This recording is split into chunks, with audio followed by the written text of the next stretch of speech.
Hello everyone. इस episode में हम योंगुक और जोनजोंग का लव स्टोरी दिखाया गया है।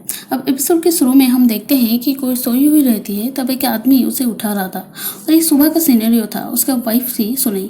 हम देखते हैं कि सुनई के हाथ से कुछ पानी जैसा गिर रही थी और उसे ऐसा फील हो रहा था उसकी चार पास आसपास की चीज़ सब ब्लॉट जैसा हो रही थी।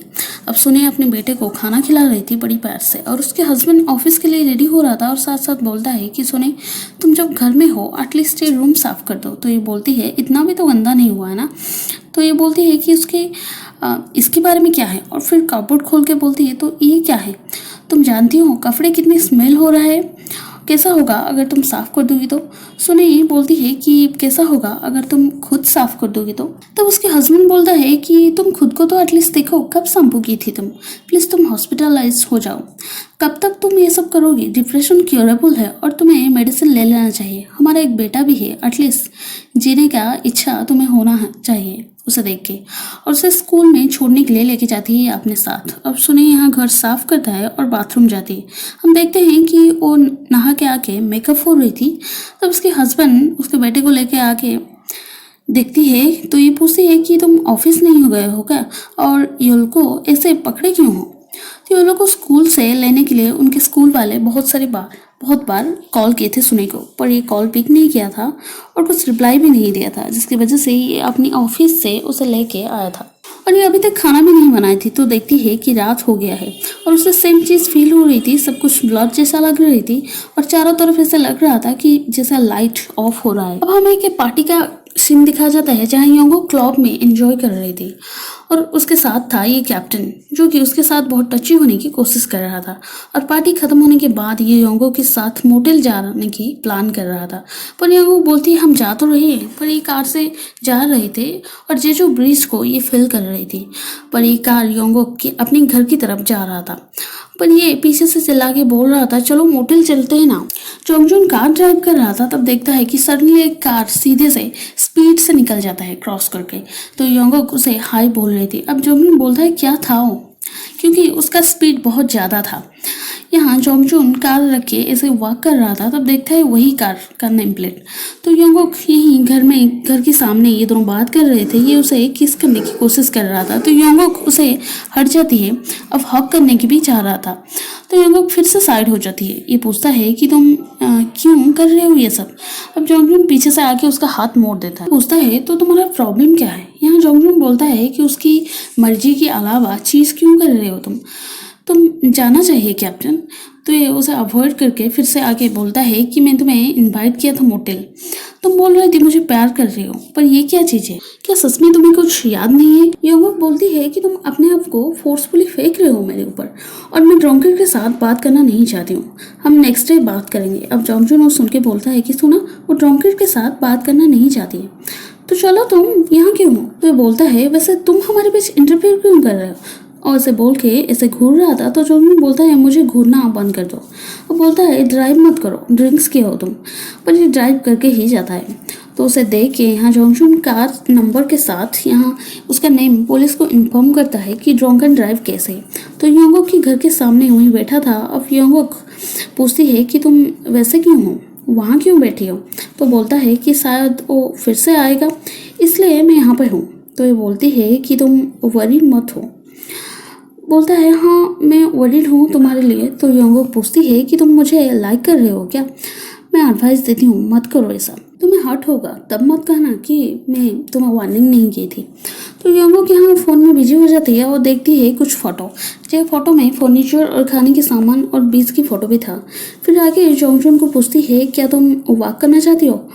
यहाँ जोंगजुन बोलता है हाँ चलो, और मुस्कुरा रहा था अपने आप। अब दोनों एक साथ वॉक कर रहे थे। तो अब योंगुक पूछती है कि तुम लेट नाइट में मेरे घर के सामने क्या कर रही थी। तो ये बोलता है कि मैं रोड में कैप्टन को कार में तुम्हारे साथ देखा तो टेंशन लगा और इसलिए मैं आ गई। योंगुक बोलती है कि तुम मेरे बारे में इतना वरीड हो, लाइक करते हो क्या मुझे, और पास आके हाइट मेजरमेंट करती हो उसके साथ और परफेक्ट हाइट भी बताती है। तो ये पूछता है कि तुम्हें कैसे मालूम है ऐसा परफेक्ट हाइट। तो ये बोलती है मेरे एक्स बॉयफ्रेंड भी सेम हाइट का था। अपने बारे में यह डिटेल में बताती है कि मैं कोरिया का डिफरेंट प्लेस में रह चुकी हूँ, कभी काम के लिए और कभी पैसे के लिए और कभी ब्रेकअप भी गम भुलाने के लिए।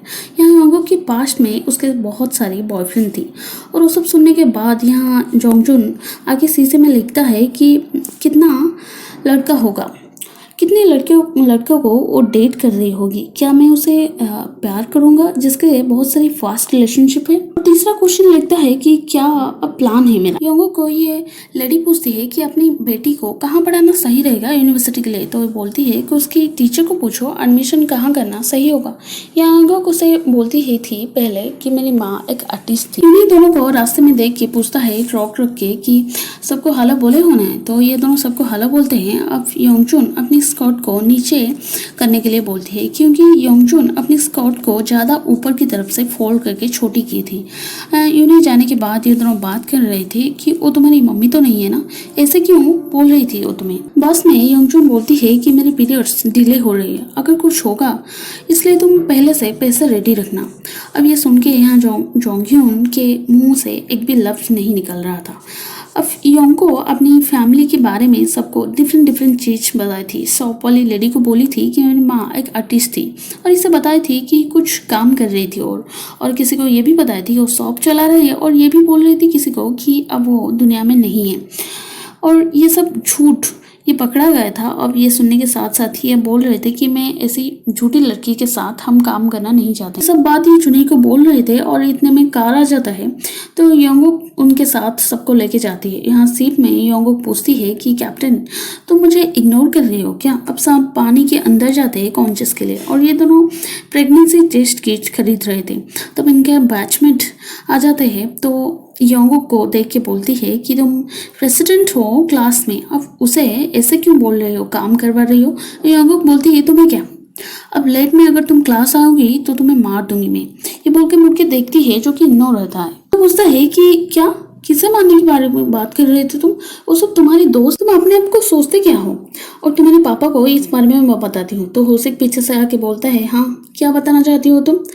और जोंगhyun ये बोलता है कि तुम प्राइवेट ट्यूशन जाओ, मैं प्रेगनेंसी की किट रास्ते से खरीद के ले जाऊंगा। अब सब शिप में वापस आ गए थे पर योंगुक अभी तक नहीं आई थी। तो ये सोच के यहाँ सब टेंशन में आ जाते हैं। तो जोंगhyun अनाउंसमेंट करता है माइक से कि योंगुक कहाँ हो तुम, ऊपर आ जाओ जल्दी, क्योंकि ये लोग वरी थे उसके लिए कि शायद उसे कुछ हो नहीं जाए।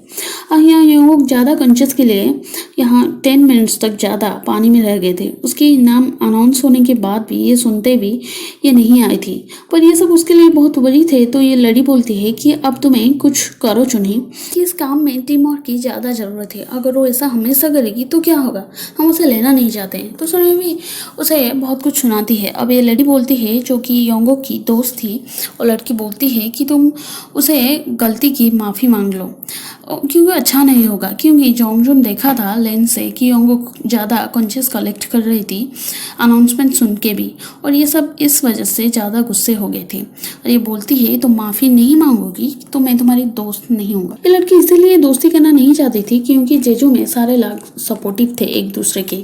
यहाँ कैप्टन आके जोंगhyun के साथ लड़ाई झगड़ा शुरू कर देता है क्योंकि उसका लाइसेंस कैंसिल हो गया था ड्रंक एंड ड्राइव केस में जिसका वजह था जोंगhyun, और दोनों फाइटिंग कर रहे थे। तब होसिक आके इनको समझाता है और रोकता है।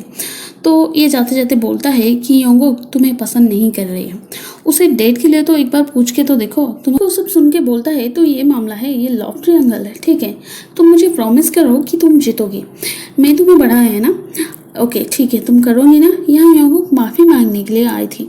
तब जोंगhyun मिलने के लिए टाइम पूछता है तो ये बोलती है कि 9 PM के बाद मैं फ्री रहूँगी। अब जाके चुनई से माफ़ी मांगती है तो ये सब बोलती है कि वैसे तुम हो कौन जो अपनी फैमिली के बारे में सबको झूठ बताती रहती हो। अब जोंगhyun कार रख के यहाँ बॉस के डोर के पास जा रही थी तो योंगुक सडनली वहाँ आ जाती है क्योंकि वो पहले से वहीं छुप के थी और आके उसे आंख मारती है। यहाँ जोंगhyun ये बस के मॉडिफाई करके घर जैसा बनाया था और योंगुक को देख के बोलती है कितनी आर्टिस्टिक डिजाइन है तुम्हारे। समंदर को देख के ये बोलती है कि मैं मेरी रेस्ट लाइफ यहीं बिताना चाहती हूँ। अब ये पूछता है कि अपनी फर्स्ट रिलेशनशिप के बारे में तुम मुझे क्यों बोल रही थी। तो ये बोलती है मैं पास्ट में ऐसे थी, मतलब नहीं मैं ऐसी एक्सपीरियंस था मेरा। तो ये बोलती है कि अगर तुम मुझे हैंडल नहीं कर पाओगी इसीलिए मैं पहले से तुम्हें बता दिया था, अगर नहीं कर पाओगी तो अब से छोड़ दो, मैं कैप्टन को पसंद नहीं कर रही हूँ। बेसिकली फास्ट नाइट से, मतलब पास्ट नाइट की इंसिडेंट है। यहाँ जोंगजुन और जो सब लिखा था शीशे से योंगो को पढ़ के रिप्लाई देती है कि सच में तुम इतने इंटरेस्टेड हो मेरे बारे में जानने के लिए, क्या तुम्हारे पास जवाब है। यहाँ जोंगजुन डेट के लिए पूछता है जवाब में, तो योंगो बोलती है कि तुम हॉट होगा। तो जोंगजुन बोलता है तो ट्राई करो, हॉट नहीं करोगी मुझे। पूछता है कि क्या तुम टाइम चाहते हो सोचने के लिए। तो योंगो को सुन के कुछ टाइम उसे देखती है, फिर बोलती है नहीं, और उसके पास आके उसे किस कर देती है। और यहीं पर एपिसोड खत्म हो जाता है। Thank you.